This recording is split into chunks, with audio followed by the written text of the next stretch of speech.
Hello everyone, again is Shalom.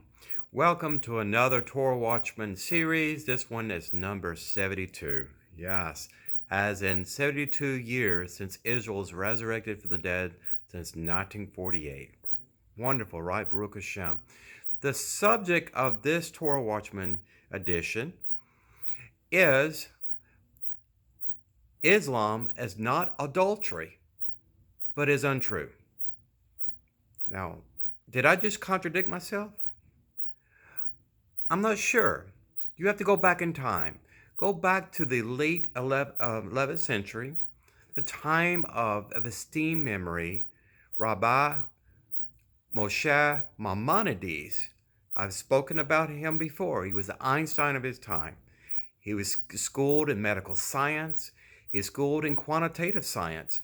One of the few sages of blessed memory that actually understood the primitive beginnings of the empirical method.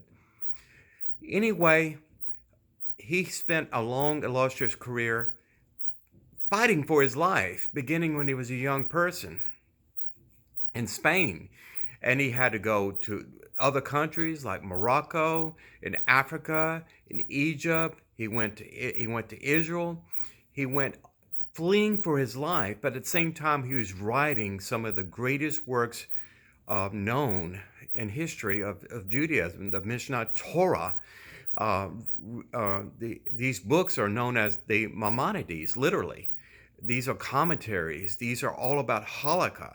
These are all astute interpretations and debates about Torah, about written and oral tradition that compose our Talmud that we have codified today and that we recognize and acknowledge as truth. Anyway, he dealt with Islam firsthand. For about 500 years leading up to this rabbi of old, the Jews lived pretty much at peace in Spain until after that time during Rabbi Moshe Maimonides lived, and again in the around 1135 was born to about 1205, around that time frame. His life was put in jeopardy because of his writings and because of his interpretations and dealing with growth of Islam, the expansion of Islam across the Iberian Peninsula. My ancestors are incidentally from that region. But anyway, he dealt with them firsthand. He dealt with literally Jews being beheaded. In fact, I believe his mentor rabbi, was rather have his life ended. He gave his life, sacrificed his life for being a proud Jew, then converting to Islam. And there was a big debate about all of that too. Some rabbis, some leaders were saying that if you were caught converting to Islam, it's better to die than to do that. Don't go into a mosque as a Jew, pretend to be a Muslim, and then come back and find a minyan and then rejoin us and act like a Jew. There was a binary interpretation and judgment call with that. Many Jews were feared for their life during that time. Now, this is history I'm talking about. But the reason why I quote Rabbi Moshe Maimonides here is because he is an authoritative source on what we know to be Islam today. Islam, to be technically correct, is a non-Jewish monotheistic religion because they believe in only one God. It's considered heresy for even the debate the existence of multiple gods. Okay, they refer to Hashem as Allah. Okay, now Allah is another derivative of the name of God. Different tongues, different languages, whatever. I don't want to get into the Qu'ran and all the intricacies and the commentaries of that, but Muhammad is the one true prophet in Islam. As given the words of knowledge and truth from Allah. Everything was written in Arabic, okay? Now, that Hebrew is recognized as the only pure, true language because it's a divine tongue, it's an angelic tongue, and every prophet every Jewish prophet that ever heard or witnessed or had a night vision like Daniel in Babylon received these prophecies either in Hebrew and in some rare occasions its sister language Aramaic. So back to Maimonides saying that Islam is not idolatry, but it's untrue. What does he mean that it's untrue? Okay, well, it's untrue compared to Judaism. We believe in one true God. We are the first monotheistic religion that's ever existed in history. Islam is a fairly younger religious denomination that followed Christianity. Now, there's a lot of debate with Christianity too. Maimonides actually said that Christianity is a monotheistic religion too, but it's untrue. So how can you say something is untrue and not heretical?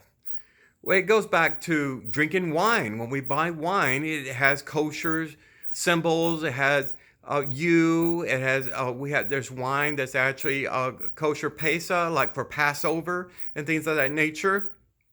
Orthodox rabbis do not recommend buying any other wine unless it has the kosher Orthodox symbols on it, and not wine that was approved by an imam per se.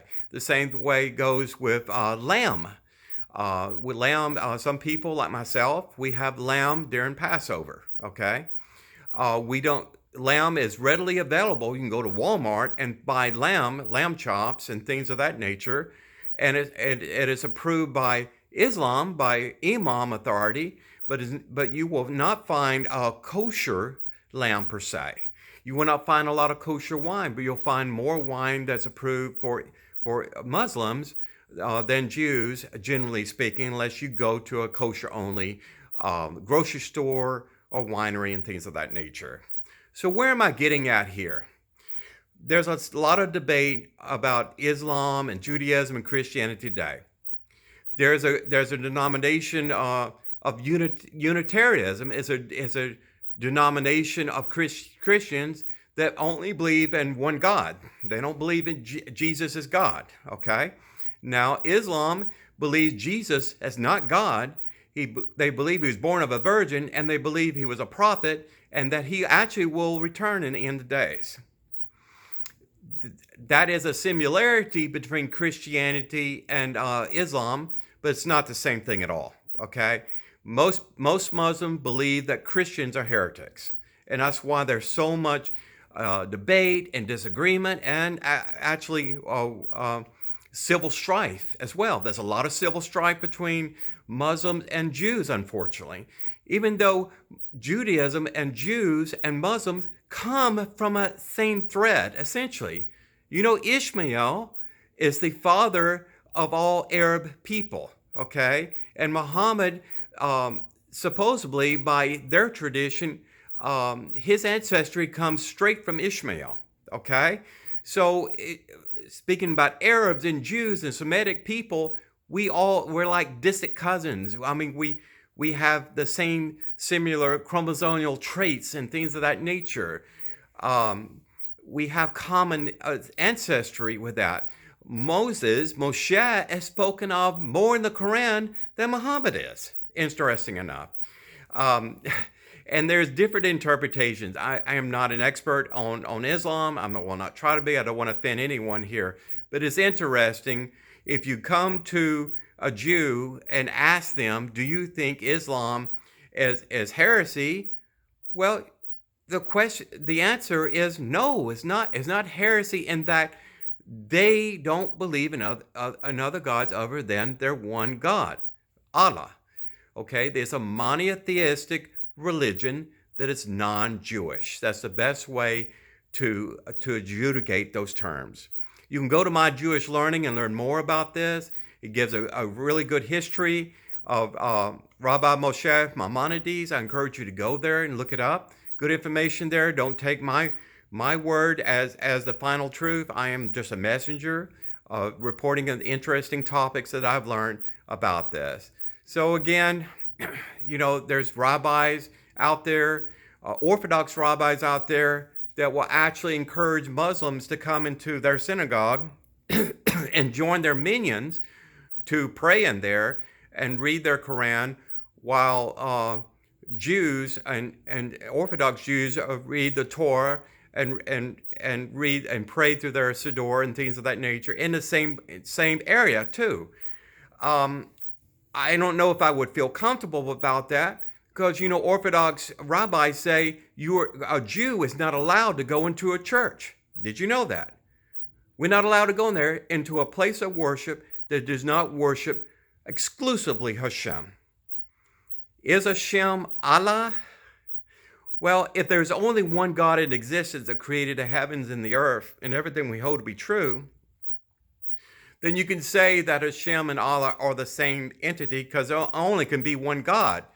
I mean, in competition, there's no competition. There's either one God or there's no gods at all. So look at that. Always try to find commonality between people. There's too much war and strife as it is, too much prejudice, too much bias, and especially stereotyping is really bad. So at the end of the day, try to find common threads of truth between different denominational belief systems, and try to come into a compromising position where you don't give up your faith over it, but at least maybe you can shake hands and say, we agree to this, but we disagree on that, right? Well, take care, and God bless you.